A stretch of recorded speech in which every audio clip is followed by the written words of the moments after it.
Hi guys, welcome to mystery files Telugu. ఈరోజు మనం ఒక కొత్త మిస్టరీ గురించి తెలుసుకోబోతున్నాం. ఈ మిస్టరీ వెనుక దాగున్న ఆసక్తికరమైన విషయాలేంటి అనేది మనం ఈ వీడియోలో తెలుసుకుందాం.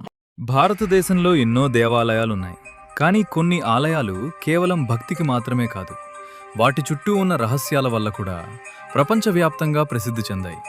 అలాంటి ఆలయాల్లో అత్యంత మర్మమైనది ఒడిశాలోని పూరీ జగన్నాథ ఆలయం. ఇక్కడ జరిగే కొన్ని విషయాలు శాస్త్రవేత్తలను కూడా ఆశ్చర్యానికి గురిచేశాయి. మరికొన్ని రహస్యాలు శతాబ్దాలుగా ఎవరూ ఛేదించలేకపోయారు. ఈ ఆలయంలో నిజంగా శ్రీకృష్ణుడి గుండె ఇప్పటికీ ఉందా? ఆలయ జెండా వెనక ఉన్న రహస్యమేమిటి? సుదర్శన చక్రం ఏ వైపు చూసినా మన వైపే చూస్తున్నట్లు ఎందుకు కనిపిస్తుంది? ఈ వీడియోలో ఒక్కో రహస్యాన్ని తెలుసుకుందాం. ఒడిశా రాష్ట్రంలోని పూరీ నగరంలో ఉన్న జగన్నాథ ఆలయం భారతదేశంలోని 4 ధామ్లలో ఒకటి. ప్రతి సంవత్సరం లక్షలాది మంది భక్తులు ఈ ఆలయాన్ని దర్శించుకోవడానికి వస్తారు. ప్రస్తుత ఆలయ నిర్మాణం 12వ శతాబ్దంలో తూర్పుగంగ వంశానికి చెందిన అనంతవర్మన్ చోడగంగ దేవుడు ప్రారంభించగా తరువాతి రాజులు పూర్తి చేసినట్లు చారిత్రక ఆధారాలు చెబుతున్నాయి. ఈ ఆలయంలో జగన్నాథుడు, బలభద్రుడు, సుభద్రాదేవి చెక్కతో తయారైన విగ్రహాల రూపంలో కొలువై ఉంటారు. భారతదేశంలోని చాలా ఆలయాలలో రాతి విగ్రహాలు ఉంటాయి, కానీ ఇక్కడ మాత్రం చెక్క విగ్రహాలు ఉండటం ప్రత్యేకత. బ్రహ్మ పదార్థం. ఇప్పుడు ఈ ఆలయంలో అత్యంత రహస్యమైన విషయం గురించి తెలుసుకుందాం. దీనిని బ్రహ్మ పదార్థం అని పిలుస్తారు.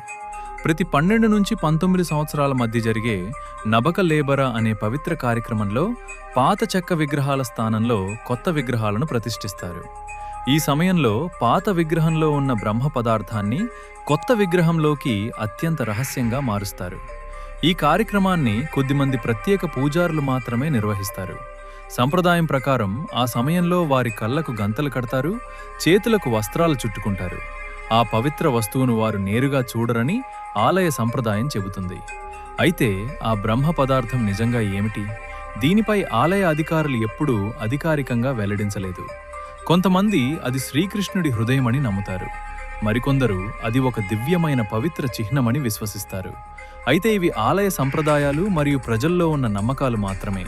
దీనిపై ప్రజలకు అందుబాటులో ఉన్న చారిత్రక నిర్ధారణ లేదు. ఆలయ జెండా. పూరీ జగన్నాథ ఆలయంలో ప్రతిరోజు ఒక ప్రత్యేక సంప్రదాయం జరుగుతుంది. ఆలయ శిఖరంపై ఉన్న జెండాను ప్రతిరోజు మార్చడం శతాబ్దాలుగా కొనసాగుతుంది. సుమారు 200 అడుగుల ఎత్తులో ఎలాంటి ఆధునిక భద్రతా పరికరాలు లేకుండానే సేవకులు శిఖరంపైకెక్కి ఈ జెండాను మారుస్తారు. ఆలయ సంప్రదాయం ప్రకారం ఒకవేళ ఏ రోజు జెండా మార్చకపోతే ఆలయానికి అపశకునం జరుగుతుందని భక్తులు విశ్వసిస్తారు. అయితే ఇది ఆలయ సంప్రదాయ నమ్మకం. సుదర్శన చక్రం. ఇప్పుడు మరో ఆశ్చర్యకరమైన విషయానికి వెళ్దాం. ఆలయ శిఖరంపై ఉన్న భారీ సుదర్శన చక్రం ఏ దిశ నుంచి చూసినా మనవైపే చూస్తున్నట్లుగా కనిపిస్తుందని చాలామంది సందర్శకులు చెబుతారు.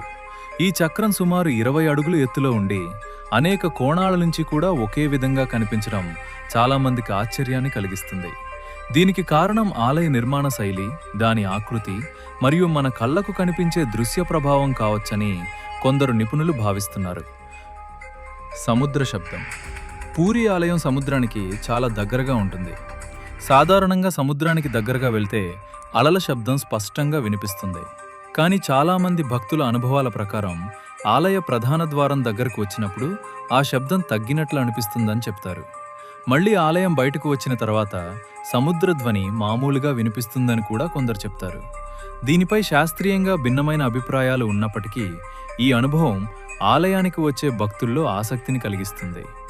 పూరీ ఆలయం గురించి మరో ప్రసిద్ధ ప్రచారం కూడా ఉంది. ఆలయ గోపురంపై పక్షులు ఎగరవని లేదా కూర్చోవని చాలామంది చెప్తుంటారు. అయితే దీనిపై స్పష్టమైన అధికారిక ఆధారాలు లేవు. వాస్తవంగా అక్కడ పక్షులు కనిపించిన సందర్భాలు కూడా నమోదయ్యాయి. అందుకే దీనిని ఒక ప్రసిద్ధ ప్రచారం లేదా నమ్మకంగా మాత్రమే చూడాలి, నిర్ధారిత వాస్తవంగా కాదు. రథయాత్ర. ప్రతి సంవత్సరం జరిగే పూరీ జగన్నాథ రథయాత్ర ప్రపంచంలోనే అత్యంత గొప్ప ఆధ్యాత్మిక ఉత్సవాల్లో ఒకటి. ఈ మహోత్సవంలో జగన్నాథుడు, బలభద్రుడు, సుభద్రాదేవిని భారీ రథాలలో ఊరేగిస్తారు. లక్షలాది మంది భక్తులు ఈ రథాలను లాగడానికి వస్తారు. భక్తుల విశ్వాసం ప్రకారం ఈ రథాన్ని లాగడం మహాపుణ్యంగా భావిస్తారు. శ్రీకృష్ణుడి హృదయం నిజంగానే ఉందా? ఇప్పుడు అందరూ తెలుసుకోవాలనుకునే ప్రశ్న, పూరీ జగన్నాథ ఆలయంలో నిజంగానే శ్రీకృష్ణుడి హృదయం ఉందా? హిందూ సంప్రదాయం ప్రకారం శ్రీకృష్ణుడు పరమపదించిన తర్వాత ఆయన శరీరం దహనమైందని, కానీ ఒక దివ్యమైన భాగం మాత్రం నాశనం కాలేదని కొన్ని పురాణ కథనాలు చెప్తాయి. కొంతమంది భక్తులు అదే బ్రహ్మ పదార్థంగా జగన్నాథస్వామి విగ్రహంలో ఉందని విశ్వసిస్తారు. అయితే దీనిపై ఆలయం అధికారికంగా ఎలాంటి ప్రకటన చేయలేదు. దీనిని నిర్ధారించే ప్రజలకు అందుబాటులో ఉన్న చారిత్రక ఆధారాలు కూడా లేవు. అందువల్ల దీనిని ఒక ఆలయ సంప్రదాయం, భక్తుల విశ్వాసంగా గౌరవించాలి.